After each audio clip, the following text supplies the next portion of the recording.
BA प्रथम वर्ष सत्र दुसरे मध्ययुगीन मराठी साहित्य या अभ्यासपत्रिकेतील कठियाचा दृष्टांत हा पाठ आज आपण अभ्यासणार आहोत. मित्रांनो, कठियाचा दृष्टांत हा जो पाठ आहे किंवा हा जो दृष्टांत आहे, हा दृष्टांत पाठ या ग्रंथातून घेतलेला आहे. महानुभाव BA प्रथम संप्रदायामध्ये सत्र दुसरे केशवराज मध्ययुगीन मराठी साहित्य किंवा केशवबास या अभ्यासपत्रिकेतील किंवा केशीराजपुरी कठियाचा या नावानं ओळखले जाणारे जे लेखक आहेत, या केशवबासांनी मित्रांनो कठियाचा दृष्टांत हा ग्रंथ संकलित केलेला आहे. हा जो पाठ आहे किंवा हा जो ग्रंथ आहे शके 1200 दृष्टांत म्हणजे इसवी सन 1280 साली पाठ हा ग्रंथात झालेला आहे. या ग्रंथामध्ये संप्रदायामध्ये श्री चक्रधर स्वामींनी सांगितलेले 114 दृष्टांत संकलित करण्यात आलेले आहेत. केशवबास किंवा श्री चक्रधर स्वामींचं बोलणं या नावानं सूत्रमय ओळखले जाणारे जे लेखक आहेत, त्यांचं सूत्रमय बोलणं केशव सर्वसामान्य शिष्यांना कळत नव्हतं. हा ग्रंथ तेव्हा चक्रधर स्वामींनी आपला विचार समजून सांगण्यासाठी शके 1200 म्हणजे इसवी सन 1280 साली एक छोटीशी कथा सांगत असत किंवा एखादा दाखला देत असत की या ग्रंथामध्ये उदाहरण देत असत. श्री चक्रधर स्वामींनी सांगितलेले असे 114 दृष्टांत करण्यात आलेले आहेत.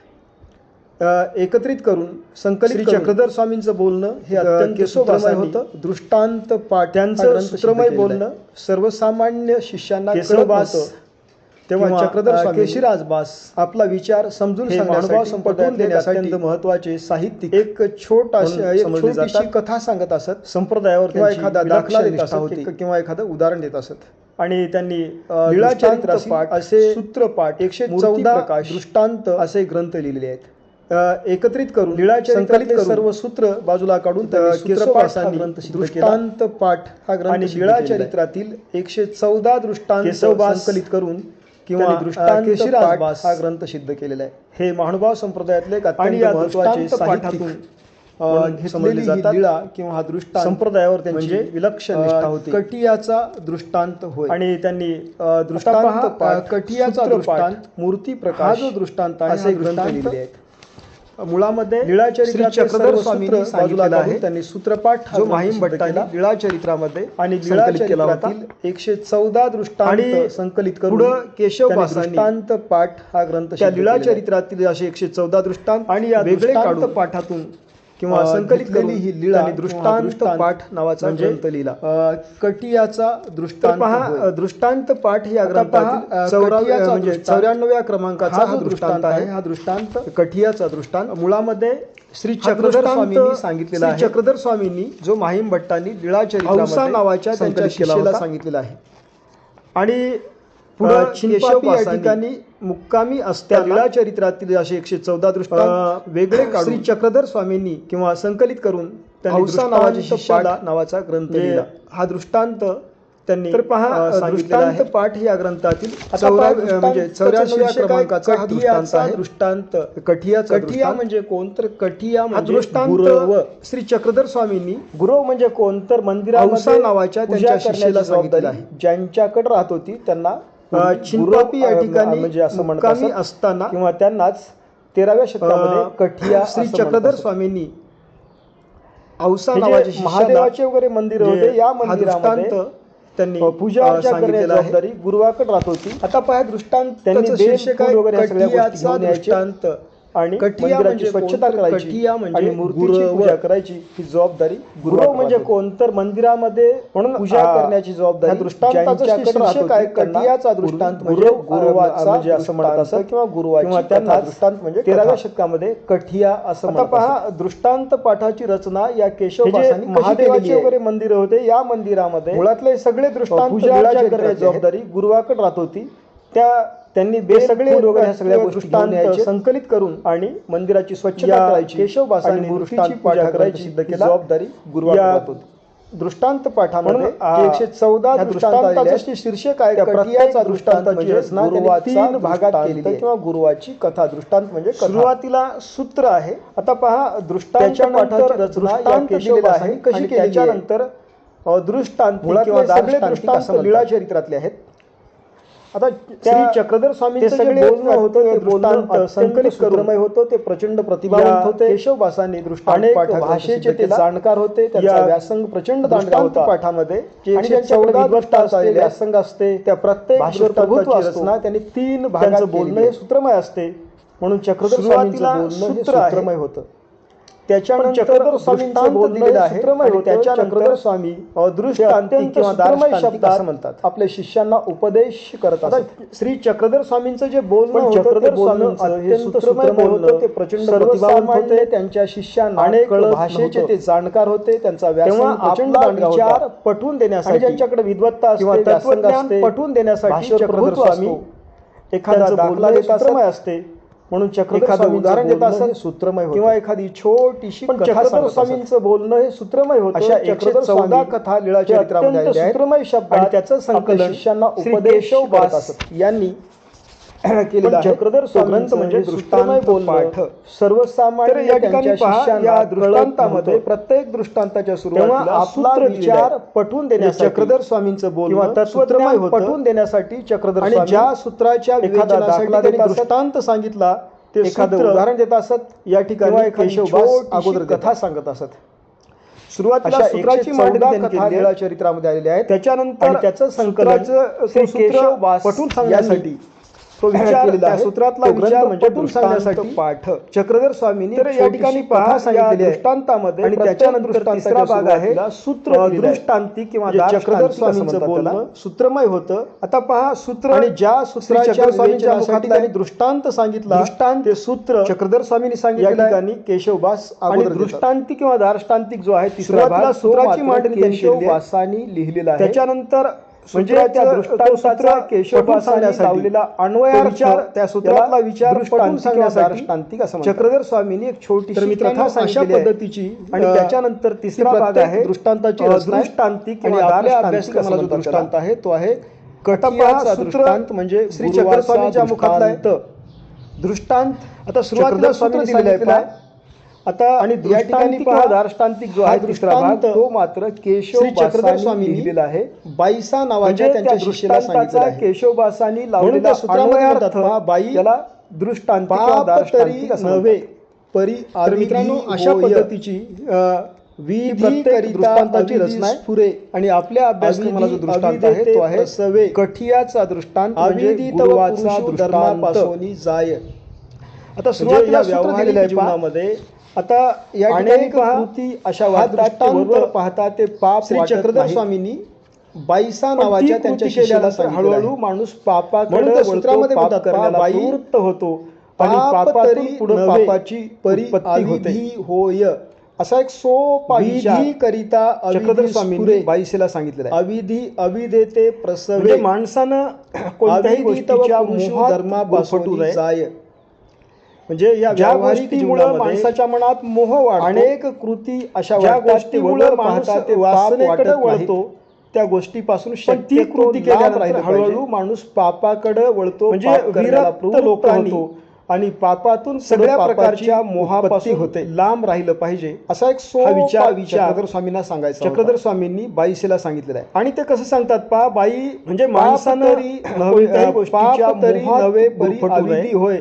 बऱ्याच गोष्टी अशा आहेत ज्या गोष्टीमुळे माणसाच्या मनात मोह वाढतो.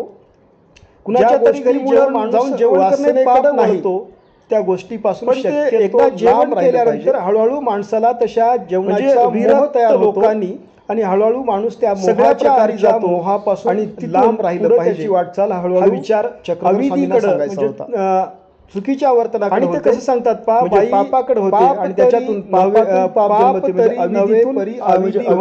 बऱ्याच ज्याला पाहून आपल्याला पाप म्हणता येत. म्हणजे प्रत्येक गोष्टीमध्ये प्रत्येक जेवण अशा काही गोष्टी असतात ज्या आपण करत गेलो तर आपले जेवण केल्यानंतर हळूहळू माणसाला तशा जेवणाचा मोह तयार होतो आणि हळूहळू माणूस त्या मोहाच्या आहारी जातो. बाई पाप तरी नव्हे त्याची वाटचाल होय.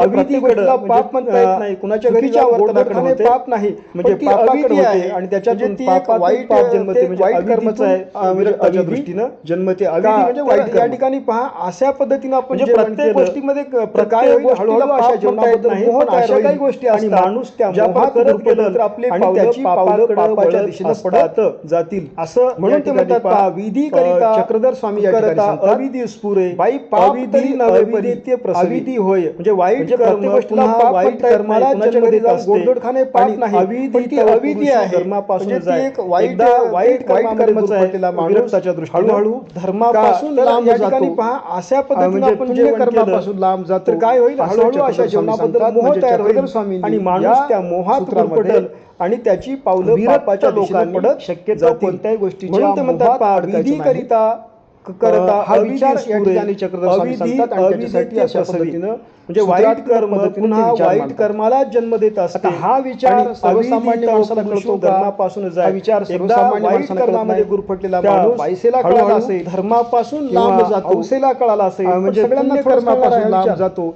असं चक्रधर स्वामी सांगतात. तेव्हा चक्रधर स्वामी काय करतात चक्रधर स्वामी सूत्रामध्ये एक विरक्त लोकांनी शक्यतो कोणत्याही गोष्टीच्या मोहात अडकायचं नाही. आता चक्रधर स्वामी सांगितले ठिकाणी चक्रधर स्वामी सांगतात आणि त्याच्यासाठी अशा पद्धतीनं ते म्हणतात सूत्रात्मक पद्धतीने विचार मांडतात. कटिया असे हा विचार सर्वसामान्य माणसाला देवतेच्या ठाई विचार सर्वसामान्य माणसाला कळत नाही. चला असे त्या बायसेला कळाला असेल तरी एका मंदिरामध्ये औसेला कळाला असेल गाव सगळ्यांना थोडंच कळणार आहे. गावामध्ये एक मंदिर होतं तर या ठिकाणी पाहत तेव्हा चक्रधर स्वामी काय करतात म्हणजे पुजारी होता, एक दृष्टांत निष्ठावंत पुजारी होता तो अष्टोप्रहर. आता चक्रधर स्वामींनी सांगितली कथा म्हणजे कटियाचा दृष्टांत आणि फक्त म्हणतात देवाची सेवा करत राहता. एकू कटिया अष्टोप्रहर म्हणजे 3 तासाचं एक प्रहर असते, देवतेच्या 24 तासामध्ये 8 प्रहर येतला असे. कुण्या तरी एका मंदिरामध्ये प्रहर म्हणजे 24 तासातल्या 8 प्रहरामध्ये मंदिर होतं, एकच काम करत होता. त्या मंदिरामध्ये एक आणि गुरु देवाची म्हणजे पुजारी होता. पण एका दिवशी काय झालं निष्ठावंत पुजारी होता गावात आश्री जेवायला बोलवलं. अशा गावात कोणीतरी जेवायला बोलवलं कधी नाही ते त्या गुरुवाला जेवायला बोलवलं म्हणून देवानी काय केलं गोडधोड वगैरे करून या गुरुवाला प्रहर म्हणजे 3 तासाचं एक आणि तो गोडधोड खाऊन आला. तासामध्ये गावीचा जेव बोलविला म्हणजे गावामध्ये त्याला जेवणाचं आमंत्रण आलं. अष्टोप्रहर म्हणजे 24 तास गेला, आमंत्रण आलं म्हणून गेला, तो काय जबरदस्तीने गेला नाही, एकच काम करतो आमंत्रण आलं म्हणून तो जेवायला गेला. फक्त देवा जेवायला गेल्यानंतर गोडधोड होतं. पण एका दिवशी काय झालं त्या तो गुरुवाला गावात जेवायला बोलवलं म्हणजे एकदम पोट भरून तो जेवला. आता गावात जेव्हा जेवायला बोलवलं कधी नाही जेवण गुरुवाला जेवायला बोलवलं किंवा प्रमाणापेक्षा जास्त जेवण करतो या गुरुवाला तेव्हा त्याला आळस वगैरे येत असते आणि तो गोडधोड खाऊन आला. देवते दिवशी गावीचा जे पाहता म्हणजे प्रमाणापेक्षा तो जास्त आमंत्रण आलं, पोटभर जेवण केला आणि तो गेला. आमंत्रण आलं म्हणून गेला, तो काय जबरदस्तीने गेला बसला. आमंत्रण आलं जेवायला गेला. आता त्याला जेवायला गेल्यानंतर वाटत नव्हतं, आज त्याला आळस आलं होतं, त्याचं अंग जड पडलं होतं जेवीला. कारण कसं असते प्रमाणापेक्षा जास्त जेवण केल्यानंतर माणसाच्या सगळ्या शक्ती किंवा प्रमाणापेक्षा पचवण्याच्या कामी लागतात आणि त्याच्यामुळे माणसाला आळस येत असतो, जांभया येत असतात. येऊन तसंच त्याचं झालं. पैसाला तो देवासमोर बसला, प्रमाणापेक्षा जाडे आले केला, त्याला आळस आलं आणि देवासमोर पाय पसरवणी निजला. आळस आल्यामुळं आता देवाकडं पाय करून वाटत नव्हतं, आज त्याला आळस आलं होतं, त्याचं अंग जड पडलं होतं देवाकडं पाय असते.